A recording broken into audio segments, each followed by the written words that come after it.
Good morning and welcome to the New York City Council vote of the Committee on Environmental Protection, Resiliency, and Waterfronts. At this time, can everybody please silence your cell phones and no one is to approach the dais.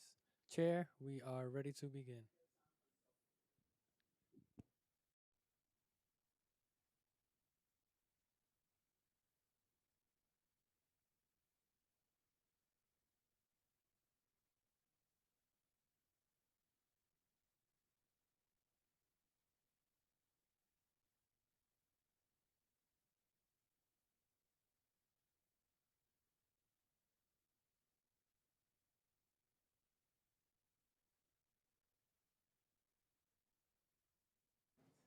Okay, we're good, Sergeant? Okay. Good morning. I'm Councilmember Jim Gennaro, Chair of the Committee on Environmental Protection, Resiliency, and Waterfronts. Today we'll be voting on proposed intro number 1271A, sponsored by myself, in relation to requiring review of New York City's long-term sustainability plan by the Environmental Justice Advisory Board. Also, proposed intro 1302A, also by me, in relation to reporting requirements of the Office of Long-Term Planning and Sustainability, and proposed intro 1327A in relation to maintenance easements for post-construction stormwater management facilities. Sounds mysterious, but it's actually a good bill. As we conduct this vote during Climate Week, happy Climate Week, I want to call attention to some projections from the New York City Panel on Climate Changes. We call that the NPCC. This panel's most recent report.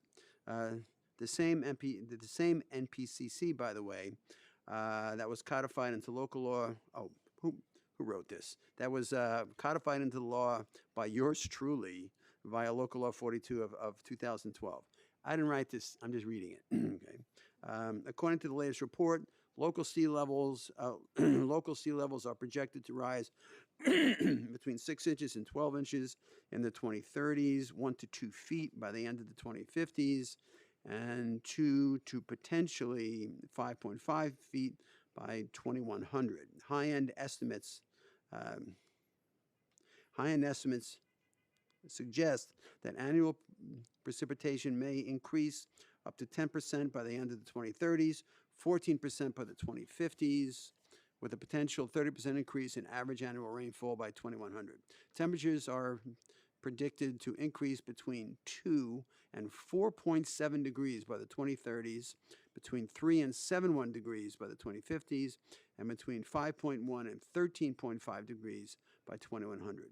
With these grim numbers in mind, it is important to remember that communities living in environmental justice areas are often more likely to bear the weight of the negative impacts of climate change and less able to access the social and governmental resources required to bounce back after climate disasters. Which brings me back to the legislation on the docket for today's vote. Proposed intro 1271A would require the Office of Long-Term Planning and Sustainability, what we call OLTPS, give that office the responsibilities which are currently fulfilled by MOCEJ, the Mayor's Office of Climate and Environmental Justice, to provide drafts and proposed revisions of the long-term sustainability plans required under Local Law 17 of 2008, another one of my bills, better known as Plan Nycc, to the Environmental Justice Advisory Board, and would give, which is called EJAB, and would give EJAB an opportunity to make recommendations to OLTPS prior to the finalization of the long-term sustainability plans. Here's what those couple paragraphs means. It means that you got the Plan YC process, and then you have the other things that MOCEJ does, and so EJAB, plays an important advisory role for MOCEJ's EJ activities. But what we want to do by this is bring them more directly into the city's main sustainability plan, which is Plan YC. Right now, there is an EJ member of the Sustainability Advisory Board, and that's nice. but we would like to get more EJ input into into Plan YC during its formation, so that Plan YC is more infused with EJ perspectives and voices and advocates. So that's what that means. Moving on, proposed intro 1302A would require all TPS to incorporate the long-term energy plan and the climate adaptation plan into updates to the long-term sustainability plan. So those are not currently in the sustainability plan, and we want to put them in. The bill would streamline other reporting requirements, including increasing the publication frequency of the climate adaptation plan from once every 10 years to once every 4 years. If we're going to do it, let's do it. 10 years for me is like a long time, For some people in the audience, 10 years is like nothing, but for me, it's a lot. And so we want to do it every 4 years. I didn't get one chuckle, nothing. Anyway, okay. The bill would also require the MPCC to publish a new assessment at least once every 7 years, with an additional report requirement at least every 3 years, and remove the prohibition on members of the MPCC, that's the Climate Change Office, the Panel on Climate Change. We will allow them to receive financial compensation. Right now, the people that participate in the MPCC don't get any, financial payment, but we want to open the door to that so we get, the best minds.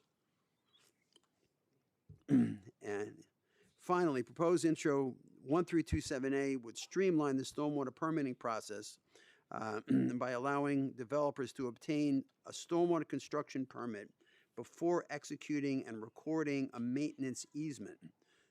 The bill would also increase the civil penalty cap for violations of the Stormwater Pollution Control Code from $10,000 to $15,000. Here's what this paragraph means.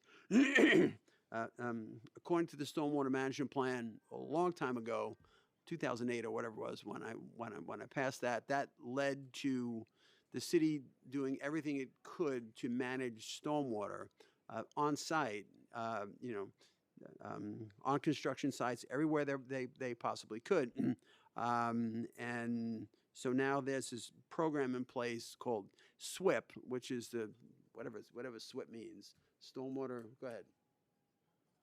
Stormwater. Yeah. Okay. The stormwater, and so it's a good thing to do, but it's like it's taking endless amounts of times to get projects to move. So people can't build affordable housing, people can't build market rate housing, people can't build commercial construction. They can't. DEP can't move their own projects, and so SWIP has to be. So the SWIP process has to be reformed such that we can get things moving faster. This is critically important to do, and just to make sure nobody gets cute, where increasing violations of the SWIP code from 10,000 to 15,000, because now they're going to be able to submit things. It's almost like a self-certification thing, but we're going to get them like on the back end, and so it had to be done. But it is a critical tool that we use in managing stormwater. Like this keeps stormwater out of the stormwater system. Every opportunity we have to do that, we need to do that. SWIP does that, but SWIP has to work better. There you go. And now I'm going to thank my staff. Do I really need to do that? Or we just move on? I'm not kidding. I'd like to thank the committee staff, legislative councils, Natasha Bynum, Sarah Townsend, policy analyst Ricky Chawla, financial analyst Tanvir Singh, and my own legislative director, God bless you, and my own legislative director, Josh Gachette, for all of their hard work. I recognize the following council members. I have a paper that's going to appear in front of me. Council members: Marmorato, Zhuang, Nurse, Aviles, Ressler, Brannon, Salamanca, and Holden, who was on Zoom. And so that's it, right? So now I recognize council members, and so now I'm going to call for the clerk. I'm going to ask the clerk to call the roll. Good afternoon. William Martin, Committee Clerk, roll call vote, Committee on Environmental Protection, Resiliency, and Waterfronts. All items are coupled. Chair Gennaro. Yes. Salamanca. I know. Brannon. Aye. Holden. I'm sorry, Councilmember Holden? I didn't hear that. Aye. Thank you. Aviles. Aye. Nurse. Wrestler. Aye. Zhuang. Aye. Marmarato.